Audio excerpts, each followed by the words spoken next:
Ons lees die oordenking vir die 4de September uit Die Here is my herder met die vriendelike vergunning van Lizet Marie. Die opskrif leer die note. Stuur u lig en u waarheid. Laat die my lei. Laat die my bring na u heilige berg en na u woninge, dat ek kan ingaan na die altaar van God, na die God van my jubelende blydskap, en ek u kan loof met die siter, o God, my God. En dit staan in Psalm 43 vers 3 en 4, uit die 33-53 vertaling van die Bybel in Afrikaans.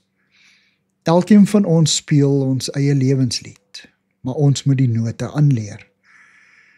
Ons matriekklas besluit om 'n boek saam te stel van ons ervarings op skool.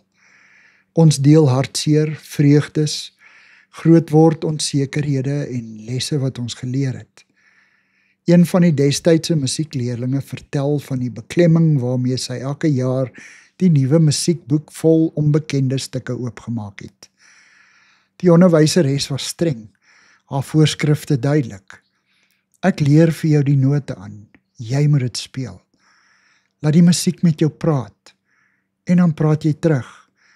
Sit jou hart en gevoel in elke noot wat ek jou leer, op jou unieke manier. Laat die musiek joune word. God onderrig en leer ons deur sy woord. Dit is ons bladmusiek. Dit hang van ons af of ons die musiek met oorgawe aanleer en ons eie maak. In die versie bo vra die psalmdigter dat God sy lig en sy waarheid sal stuur om hom te lei. Vir hom is die hoogtepunt sy ontmoeting met die God van sy jubelende blydskap in sy tempel waar hy sy lied vir hom op die siter mag speel. Here, dankie dat u vir my die note gee wat u graag wil hê ek met my lewe moet speel. Ek wil u met my lewenslied loof. Amen. Dankie vir die saamkuier. Ek deel Lizet se kontak en webblad besonderhede in die inligtingsparagraaf van hierdie voorlesing.